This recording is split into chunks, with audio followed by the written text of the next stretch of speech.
Hello everyone, this is Shalu Bansal. Welcome back to my channel be better best. कैसे हो आप सब? आज हम करने वाले हैं class 9th maths chapter first, जिसका नाम है नंबर सिस्टम। सबसे पहले हम करेंगे कुछ बेसिक टर्म्स जो हमने क्लास 7th में भी पढ़ी थी, 8th में भी पढ़ी है, एंड देन हम उसे 9th में भी रिवाइज करेंगे। उसके बाद हम स्टार्ट करेंगे अपनी एग्जाम्पल्स एंड देन स्टार्ट करेंगे अपनी एक्सरसाइज। ठीक है, और इसी अच्छी बात से बिना टाइम वेस्ट करे स्टार्ट करते हैं अपना चैप्टर फर्स्ट। तो स्टूडेंट्स, हम सबसे पहले करेंगे अपनी कुछ बेसिक टर्म्स। हमारी फर्स्ट बेसिक टर्म है what do you mean by natural numbers. तो students tell me, natural numbers कौन से होते हैं? वो सभी नंबर्स जो हमारे काउंटिंग नंबर्स होते हैं वो नेचुरल नंबर्स होते हैं, विच starts from 1, 1 2 3 4 5 up to infinity. We call all these numbers are natural numbers. Clear? Second, what are whole numbers? Whole numbers कौन से होते हैं? Can you tell me whole numbers कौन से numbers होते हैं? जब हम अपने काउंटिंग नंबर्स यानी कि नेचुरल नंबर्स में जितने भी हमारे नेचुरल नंबर्स हैं, उन नेचुरल नंबर्स में जीरो को ऐड कर देते हैं। दैट मीन्स जीरो भी उन नंबर्स में आ जाती है। ऐड करने का मीन्स टू से कि जीरो भी उन नंबर्स में हम इंक्लूड कर लेते हैं, then these numbers are called whole numbers. ठीक है, थर्ड है हमारा what do you mean by integers. Integers कौन से नंबर्स होते हैं? स्टूडेंट्स टेल मी, क्लास 7th में हम इंटीजर्स पढ़कर आए हैं। कौन से नंबर्स होते हैं? वो सभी नंबर्स जिन्हें हम अपनी नंबर लाइन पर डिनोट करते हैं, यानी positive numbers plus negative numbers are called positive plus negative numbers are called integers.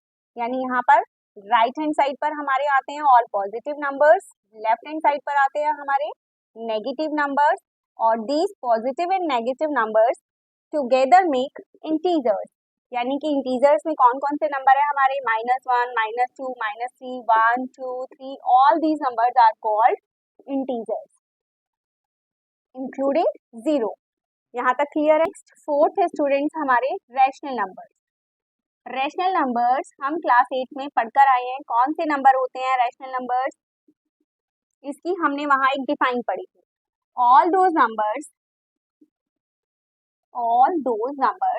which can be all those numbers which can be presented in the form of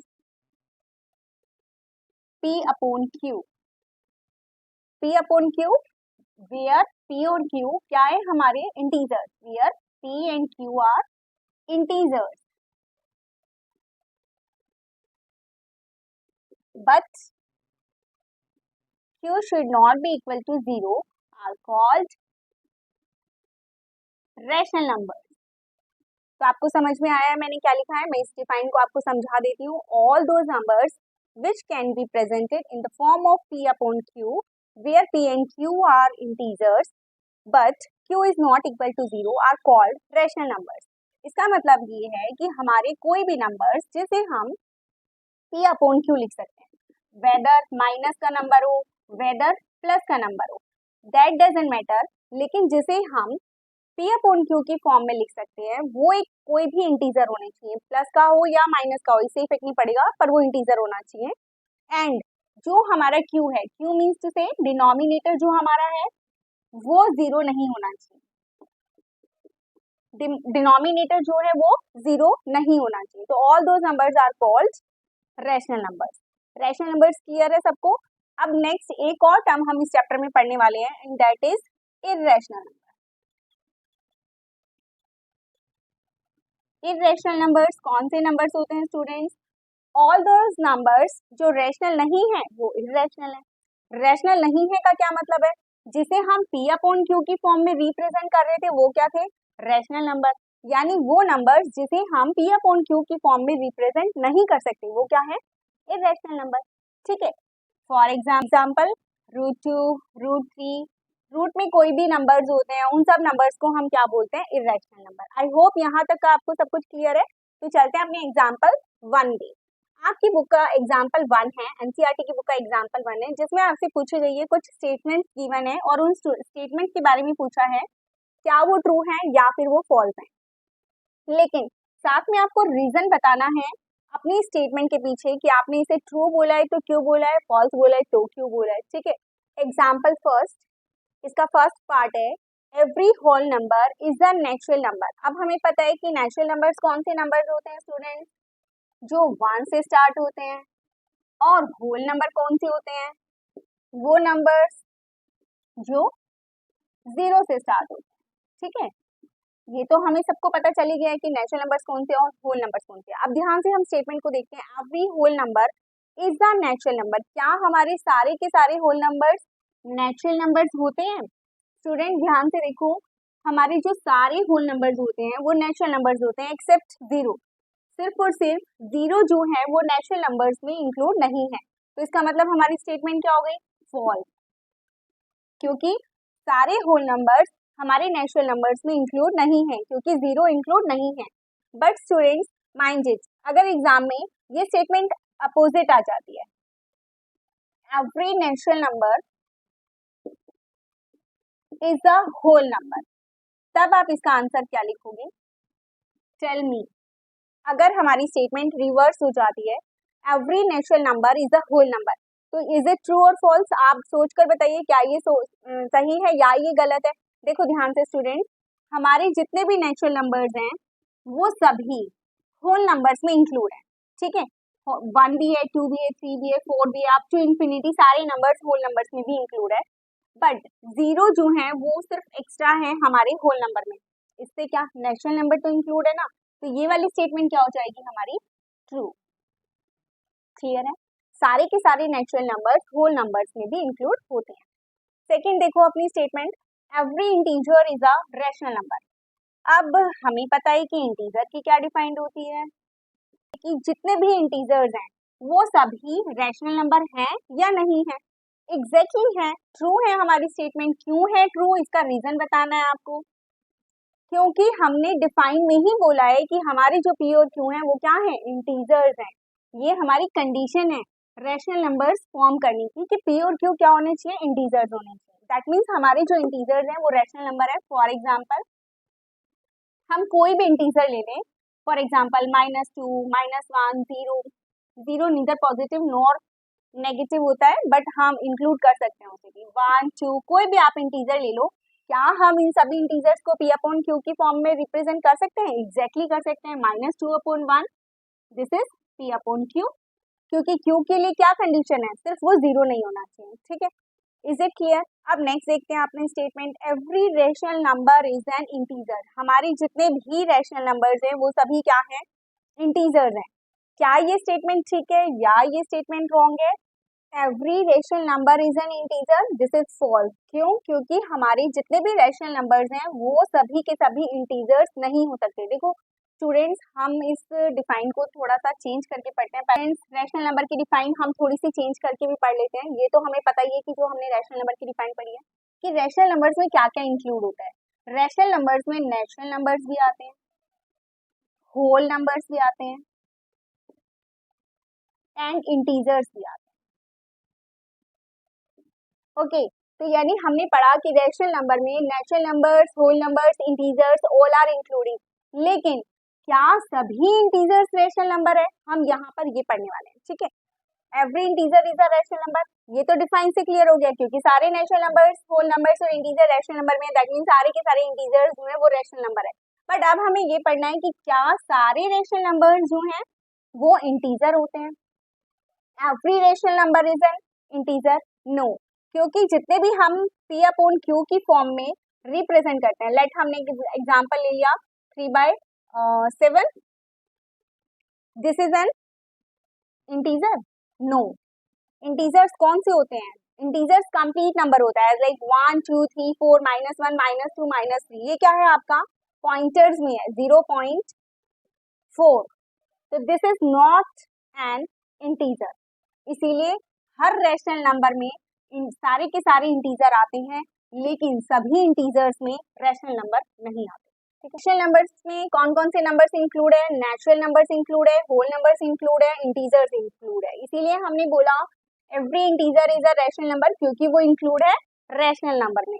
लेकिन every rational number is an integer? No, क्योंकि हमारे जितने भी rational numbers हैं वो सभी integers नहीं होते। फॉर एग्जांपल स्टूडेंट्स, हमने बोला कि रैशनल नंबर वो नंबर्स होते हैं जो कि पी अपॉन क्यू की फॉर्म में हम रिप्रेजेंट कर सकते हैं। फॉर एग्जांपल 1/3 जो मैंने एक एग्जांपल लिया, तो ये क्या है? एक रैशनल नंबर है। लेकिन क्या ये इंटीजर है? नहीं। क्यों? क्योंकि ये एक कंप्लीट नंबर नहीं है।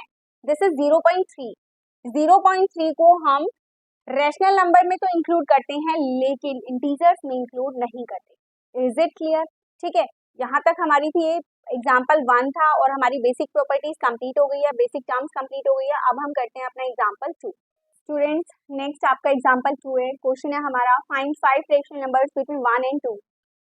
देखो, आपको बोला है कि 5 रैशनल नंबर्स निकालने हैं 1 और 2 के बीच में। ठीक है, अगर हमें यहाँ 5 की बजाय 6, 7, 8 कितने भी नंबर्स पूछे होते हैं, हम उतने ही नंबर्स फाइंड आउट कर सकते हैं, क्योंकि 1 और 2 के बीच में इनफाइनाइट नंबर्स होते हैं। ये आप बात समझ लो। ठीक है, कोई भी दो नंबर होते हैं उनके बीच में बहुत सारे नंबर्स होते हैं, इसलिए हमसे जितने पूछे जाएंगे हम उतने फाइंड आउट कर सकते हैं।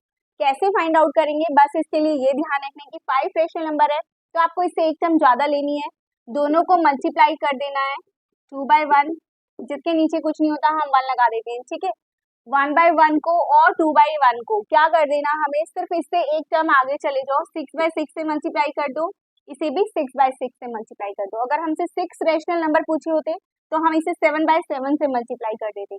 अगर हमसे 7 रैशनल नंबर पूछे होते तो हम इसे 8/8 से मल्टीप्लाई कर देते। ठीक है, बट ध्यान रखना आपको सेम नंबर से ही न्यूमरेटर और डिनोमिनेटर दोनों सेम लेना है। 6 1 जा 6, 6 1 जा 6, 6 2 जा 12 और 6 1 जा 6। ये सेम क्यों ले रहे हैं हम? यहाँ तो अभी इजी है तो इसलिए मैंने बोल दिया आपको कि न्यूमरेटर और डिनोमिनेटर सेम लेना। मेन चीज क्या होती है, आपको दोनों ही टर्म्स में जो आपका डिनोमिनेटर होता है उसे इक्वल करना होता है। ठीक है, सिर्फ आपका डिनोमिनेटर इक्वल होना चाहिए, तभी आप जो है उनके बीच के नंबर फाइंड आउट कर सकते हैं। ठीक है, तो हमारे पास दो नंबर आ गए, 6/6 और 12/6। अब इनके बीच में कौन से नंबर हैं जो लाई करते हैं? देखो, 6/6 के बाद क्या आएगा नेक्स्ट हमारा नंबर लाइन पे? 7/6, 8/6, 9/6, 10/6, 11/6 एंड 12/6। यानी कि इन दो नंबर्स के बीच में कौन कौन से नंबर आ गए? 1 2 3 4 5। ये 5 नंबर्स जो हैं वो इन दो नंबर्स के बीच में लाई करते हैं। ठीक है, और एक बात और स्टूडेंट, इस क्वेश्चन का आंसर हर बुक में अलग हो सकता है, तो आप आंसर पे मत जाना कि पीछे तो एक्सरसाइज में ऐसा ही आंसर नहीं दे रखा है। इसको हम डिवाइड करके भी नंबर ले सकते हैं। ठीक है, कैसे? 1.1, फिर ये हो जाएगा आपका 1.2। इस तरह से भी आपको आंसर गिवन हो सकता है। ठीक है, बट आपको इतना कॉम्प्लिकेटेड नहीं करना है। अगर हमसे किसी क्वेश्चन में पॉइंटर्स के बीच के नंबर्स पूछे जाएंगे देन हम पॉइंटर्स में निकालेंगे। अगर हमसे पॉइंटर्स में नहीं पूछा है तो हम सीधा अपना आंसर ऐसे ही निकालेंगे। ठीक है, आई होप ये वाला क्वेश्चन भी आपको समझ में आ गया होगा। अगर समझ में आ गया तो चलते हैं अपनी एक्सरसाइज 1.1 पर। स्टूडेंट्स, एक्सरसाइज 1.1 का क्वेश्चन नंबर फर्स्ट है, ध्यान से देखो। Is 0 a rational number? Can you right it in the form of p upon q where p and q are integers and q is not equal to 0। आपसे पूछा है zero क्या है, क्या एक जीरो जो है वो रैशनल नंबर है? आप मुझे बताओ, क्या जीरो रैशनल नंबर है? यस स्टूडेंट्स, जीरो एक रैशनल नंबर है। अब क्यों है, पहले मुझे इसका आंसर दो। हमने बोला था कि जो रैशनल नंबर्स होते हैं, मैंने अभी आपको लास्ट एग्जांपल में बताया था कि रैशनल नंबर्स में हम क्या क्या इंक्लूड करते हैं? Natural numbers plus whole numbers and plus integers. Just मैंने अभी आपको ये बात बताई थी कि हमारे जो रैशनल नंबर होते हैं उसमें ये सब कुछ इंक्लूड होता है। तो नेचुरल नंबर्स हो गए लाइक 1 2 3, होल नंबर 0 1 2 3 और इंटीजर्स यानी माइनस की टर्म्स होती है। ठीक है, ये सब नंबर्स क्या होते हैं? हमारे रैशनल नंबर। तो यानी कि जीरो भी तो इंक्लूड है ना। होल नंबर में जीरो है, यानी कि जीरो भी एक क्या है? रैशनल नंबर है। यही तो हमसे क्वेश्चन में पूछा है, क्या जीरो एक रैशनल नंबर है? एग्जैक्टली यस, हमारा जीरो जो है वो एक रैशनल नंबर है। नेक्स्ट क्वेश्चन आपसे क्या पूछा है? Can you right it in the form of p upon q? Again yes, हम इसे P अपॉन Q की फॉर्म में लिख सकते हैं। क्यों लिख सकते हैं? हम लिख के दिखाते हैं, 0/1, 0/2 या 0/-3, 0/-8, वट एवर माइनस की टर्म हो या पॉजिटिव टर्म्स हो। क्यों? क्योंकि दीज आर इंटीजर्स। हमने इसे 0/1, 0/2, 0/3, 0/8 एज लाइक और भी बहुत सारी तरह से हम इसे रिप्रेजेंट कर सकते हैं। तो हमने P अपॉन Q की फॉर्म में रिप्रेजेंट करके दिखा दिया स्टूडेंट। इसका मतलब हम अपने जीरो को P अपॉन Q की फॉर्म में रिप्रेजेंट कर सकते हैं एंड हमारा Q जो है वो जीरो है भी नहीं। हमने किसी भी टर्म में, किसी भी एग्जाम्पल में Q जीरो नहीं लिया है, क्योंकि ये हमारी कंडीशन होती है रैशनल नंबर की कि Q जो है आपका वो जीरो नहीं होना चाहिए। स्टूडेंट वैसे Q नहीं होना चाहिए, Q को हम जीरो क्यों नहीं मानते, ये बात ध्यान रखना। हम किसी भी नंबर को, चाहे वो पॉजिटिव हो चाहे वो माइनस हो, अगर हम जीरो से उसे डिवाइड करते हैं तो this term is not defined, this is called not defined. ठीक है, तो अगर हम Q को जीरो लिख देंगे तो वो हमारा जो टर्म है वो क्या बन जाएगी? Not defined. हमारी एनसीईआरटी बोलती है कि ऐसे कोई नंबर ही नहीं होते जिन्हें हम जीरो से डिवाइड करते हैं, इसीलिए हमारी कंडीशन रहती है कि Q should not be equal to zero. तो हमने इसे डिनोट करके दिखा दिया है, हमने इसे रिप्रेजेंट करके दिखा दिया कि जो हमारी जीरो है वो हमारी रैशनल नंबर भी है और इसे हम P अपॉन Q की फॉर्म में रिप्रेजेंट कर सकते हैं। ठीक है, ओके। नेक्स्ट स्टूडेंट्स, नेक्स्ट है हमारा question number 2, exercise 1.1। Question number 2 क्या बोल रहे हैं कि find 6 rational numbers between 3 and 4। दो नंबर हमें गिवन है 3/1 एंड 4/1। देखो डिनोमिनेटर गिवन नहीं होता है तो हम 1 लगा सकते हैं, बट माइंडेड जीरो नहीं लिखना है। ओके, तो हमें दो रैशनल नंबर गिवन है 3 एंड 4। हमें इसके बीच में कितने नंबर्स निकालने हैं? 6 नंबर। मैंने अभी जस्ट लास्ट एग्जांपल में बताया था, हमसे कितने भी नंबर पूछ लो हम बहुत सारे नंबर बता सकते हैं, क्योंकि दो नंबर्स के बीच में बहुत सारे इनफाइनाइट नंबर्स होते हैं, अगर हम नंबर लाइन पर भी ड्रॉ करके देखें तो। ठीक है, बस हमें वो निकाल कर दिखाने हैं। फिर से वही रूल कि अगर 6 है तो एक नंबर ज्यादा ले लो, 7 ले लो, और हम इसे क्या कर देंगे? 7/7 से मल्टीप्लाई कर देंगे। क्यों? क्योंकि हमारा पर्पस क्या होता है कि हमें क्या करना होता है? डिनोमिनेटर को इक्वल करना होता है। दोनों ही नंबर्स में डिनोमिनेटर को क्या करना होता है? इक्वल करना होता है, और 6 से एक टर्म हम ज्यादा लेंगे। ठीक है, ये हो गया आपका 7 3 जा 21/7, ये हो गया आपका 7 4 जा 28/7। ठीक है, अब इसके बीच के हम नंबर्स लिख लेते हैं। 21 और 28/7 के बीच में कितने नंबर्स हैं?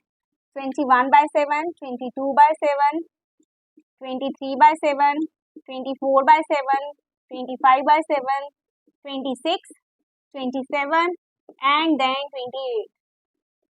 यानी कि इस नंबर और इस नंबर के बीच में कितने नंबर आ गए हमारे पास? 1 2 3 4 5 6। कौन कौन से हैं वो? 22/7, 23/7, 24/7, 25/7, 26/7 एंड 27/7।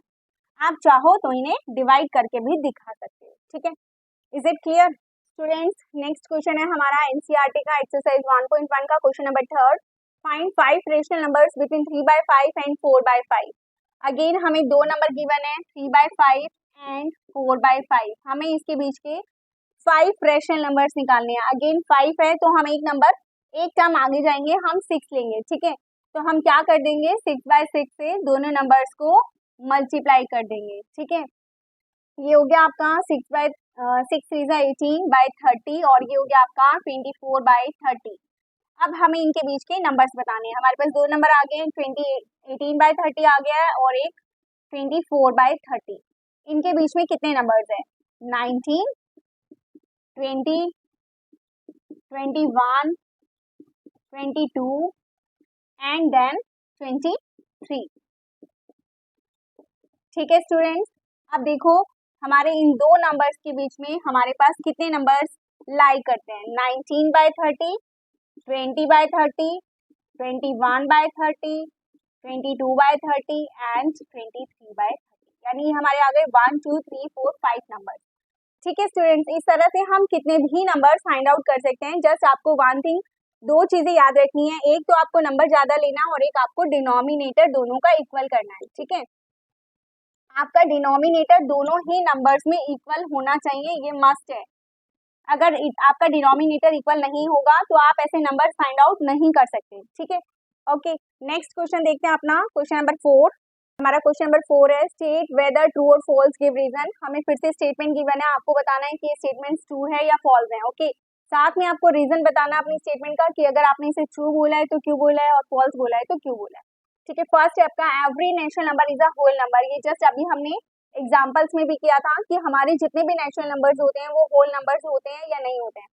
हमें पहले ये पता होना चाहिए कि नेचुरल नंबर्स कौन से होते हैं। Natural numbers which start from 1 and whole numbers which start from 0। ठीक है, यानी कि हमारे जो नेचुरल नंबर्स हैं वो सारे के सारे होल नंबर्स में इंक्लूड होते हैं, लेकिन होल नंबर्स सभी नेचुरल नंबर्स में इंक्लूड नहीं होते। ध्यान से सुन लो, स्टेटमेंट कैसी भी आ सकती है, जरूरी नहीं आपसे इसी तरह से पूछा जाएगा एग्जाम में, आपसे ऐसा भी पूछा जा सकता है every whole number is a natural number. तो आपको दोनों ही पता होना चाहिए कि हमारे जो नेचुरल नंबर्स हैं वो तो होल नंबर्स में इंक्लूड होते हैं, इसीलिए ये तो हमारी स्टेटमेंट ट्रू है। लेकिन अगर इसका रिवर्स पूछा जाता तो उसका आंसर क्या हो जाता, फॉल्स, क्योंकि हमारे सभी होल नंबर्स नेचुरल नंबर्स में नहीं आते। क्यों नहीं आते, क्योंकि 0 इज एक्सेप्शन। 0 जो है वो हमारी नेचुरल नंबर में नहीं आती। ठीक है, सेकंड देखो, every integer is a whole number. अब हमें पता है कि इंटीजर्स क्या होते हैं, ये आपकी नंबर लाइन होती है, इसमें जितने भी आपके पॉजिटिव नंबर हैं, जितने भी आपके नेगेटिव नंबर हैं, वो सभी क्या होते हैं, इंटीजर्स होते हैं, इंक्लूडिंग 0। लेकिन उन्होंने क्या क्वेश्चन पूछा है, every integer is a whole number, क्या सारे ही इंटीजर्स जो हैं वो होल नंबर होते हैं, देन इट इज फॉल्स। हमने माना कि होल नंबर नेचुरल नंबर ये हमारे इंटीजर का पार्ट है, लेकिन इंटीजर जो है वो होल नंबर का पार्ट नहीं है। क्यों नहीं है स्टूडेंट्स, मैंने बार बार आपको होल नंबर्स बताए हैं, 0 1 2 3 4। क्या मैंने आपको होल नंबर्स में -1 -2 बोला है लिखने के लिए, नहीं, क्योंकि -1 -2 ये क्या है, इंटीजर्स तो हैं लेकिन होल नंबर नहीं है, इसीलिए every integer is a whole number ऐसा नहीं हो सकता। माइनस की जितनी भी टर्म्स हैं वो सभी टर्म्स इंटीजर तो है लेकिन होल नंबर नहीं है। ओके, इससे देखो स्टूडेंट्स, थर्ड पार्ट है हमारा, every rational number is a whole number. अब अगेन जो अभी मैंने आपको इंटीजर में बताया था कि इंटीजर में सब कुछ इंक्लूड है, नेचुरल नंबर्स भी इंक्लूड है और होल नंबर्स भी इंक्लूड है। इसी तरह से मैंने आपको रैशनल नंबर में भी बताया है अभी कि रैशनल नंबर में क्या क्या इंक्लूड होता है। रैशनल नंबर्स में नेचुरल नंबर्स, होल नंबर्स और इंटीजर्स सभी इंक्लूड होते हैं। ठीक है, हमने बोला कि रैशनल नंबर में नेचुरल नंबर भी है, होल नंबर भी है और इंटीजर्स भी है, लेकिन सभी नेचुरल नंबर्स में सभी रैशनल नंबर तो नहीं है ना, सभी होल नंबर्स में रैशनल नंबर तो नहीं है ना, इंटीजर्स में सारे रैशनल नंबर्स तो इंक्लूड नहीं हो सकते ना। क्यों, उसके पीछे रीजन है, every rational number is a whole number. तो ये दिस इज फॉल्स, क्योंकि हमारे जितने भी रैशनल नंबर हैं उसमें होल नंबर आते हैं, लेकिन होल नंबर में सारे इंटीजर्स नहीं आते। फॉर एग्जाम्पल हमने बोला रैशनल नंबर क्या होते हैं, which can be represent in the form of p upon q। मैंने एक नंबर लिया 1/2 3/7, कोई भी नंबर देखो, ये नंबर्स क्या हैं, क्या ये होल नंबर है। होल नंबर का मतलब होता है कंप्लीट नंबर, 1 2 3 4 5 6 7, ये नहीं 1.1 0.7 3.6, इन्हें हम होल नंबर्स नहीं बोलते हैं। ठीक है, दीज आर रैशनल नंबर्स। तो यानी कि अगर मैं इसे डिवाइड करूंगी तो क्या आएगा 0.5, इसे डिवाइड करूंगी तो क्या आएगा 0.73 21 7 4 0.4। तो क्या 0.4 0.5 ये हमारे होल नंबर्स हैं, नहीं स्टूडेंट्स, ये हमारे होल नंबर्स नहीं है, इसलिए every rational number is a whole number, that is a false statement. अच्छा, इसका रिवर्स कर देते हैं, अगर हमसे क्वेश्चन में पूछा जाता every whole number is a rational number तो क्या होता स्टूडेंट, सोच कर बताओ, every whole number is a rational number, it is a true statement. क्यों, क्योंकि हमारे पूरे के पूरे होल नंबर्स रैशनल नंबर्स में इंक्लूड होते हैं। ठीक है, मैंने यहाँ लिखकर भी बताया आपको, हमारे सारे के सारे होल नंबर्स, नेचुरल नंबर्स और इंटीजर्स रैशनल नंबर में इंक्लूड होते हैं। ठीक है, आई होप ये आपको समझ में आ गया होगा। अब मैं आपको स्टूडेंट्स यहाँ पर एक्सरसाइज 1.1 कंप्लीट हो गई है, मैं आपको कुछ क्वेश्चन दे रही हूँ जो आपको घर से अटेम्प्ट करने हैं, क्योंकि एग्जाम में सिर्फ यही क्वेश्चंस नहीं आएंगे, कुछ स्टेटमेंट्स बदल कर आ जाएंगे, तो मैं वो क्वेश्चंस आपको दे रही हूँ, आप खुद से ट्राई करना। अगर हो जाते हैं देन वेल डन, अगर नहीं होते हैं तो आप मुझसे आकर कमेंट सेक्शन में पूछ सकते हैं। ठीक है स्टूडेंट्स, ये कुछ क्वेश्चंस हैं, इसका आप स्क्रीनशॉट ले लो, मैं ये क्वेश्चन बताती हूँ आपको क्या क्वेश्चंस हैं, ये आपको होमवर्क में करके लेकर आने हैं। ठीक है, फर्स्ट क्वेश्चन है आपका फाइंड रेशनल नंबर्स बिटवीन। आपको ये 4 क्वेश्चन दिए मैंने, इन चारों के बीच के रेशनल नंबर्स निकालने हैं। कितने रेशनल नंबर्स निकालने हैं ये मैंने नहीं लिख कर दिया है, ये आपके ऊपर है। 3, 5, 10 आप ट्राई करो, आप कितने रेशनल नंबर्स इनके बीच में निकाल सकते हो। ठीक है, आप बोलोगे मैम ऐसा आपने कराया तो है नहीं, -1, -2, 0.1, 0.11, तो ट्राई करो, अगर नहीं आएगा तो आई एम हियर, मैं तुम्हें कराऊंगी। ठीक है, बस आपको कमेंट सेक्शन में आके मुझे बताना है कि आपको किस क्वेश्चन में डाउट आया है। ठीक है, सेकंड क्वेश्चन है आपका true and false. There are infinite integers between two, any two integers. First आपका ये है, आपको इसका रीजन भी बताना है कि ये ट्रू फॉल्स है तो क्यों है। ठीक है, सेकंड आपका number of rational numbers between 15 and 18 is infinite. क्या हमारे दो रेशनल नंबर्स के बीच में बहुत सारे इनफाइनाइट नंबर होते हैं, ये आपको बताना है। नेक्स्ट है आपका every rational number is dash, fill up है आपका। ठीक है, और स्टूडेंट्स ये क्वेश्चन आपकी एनसीईआरटी से अलग दे दिए मैंने आपको, लेकिन आप बोलोगे मैम ये क्वेश्चन तो बुक में है नहीं, तो स्टूडेंट्स अब आप 9th क्लास में हो गए हो, एग्जैक्टली एनसीईआरटी से पेपर सेट नहीं होगा कि आपके सारे ही क्वेश्चन एनसीईआरटी से आ जाएंगे सेम टू सेम। एनसीईआरटी हमारा सिर्फ बेस होता है, हमें उस बेस के अकॉर्डिंग करना होता है, लेकिन प्रैक्टिस तो हमें जितनी हम प्रैक्टिस करेंगे उतना ज़्यादा हमें अपना टॉपिक क्लियर हो जाए, तो उसके लिए हमें क्वेश्चन थोड़े से बाहर से भी करने पड़ते हैं। ठीक है, अगर आपका मन करे तो ये ट्राई करना और इनके रिजल्ट्स मुझे ज़रूर बताना। ठीक है, ओके। अगर वीडियो पसंद आए तो लाइक, सब्सक्राइब और शेयर जरूर करना। Thank you for watching, bye bye.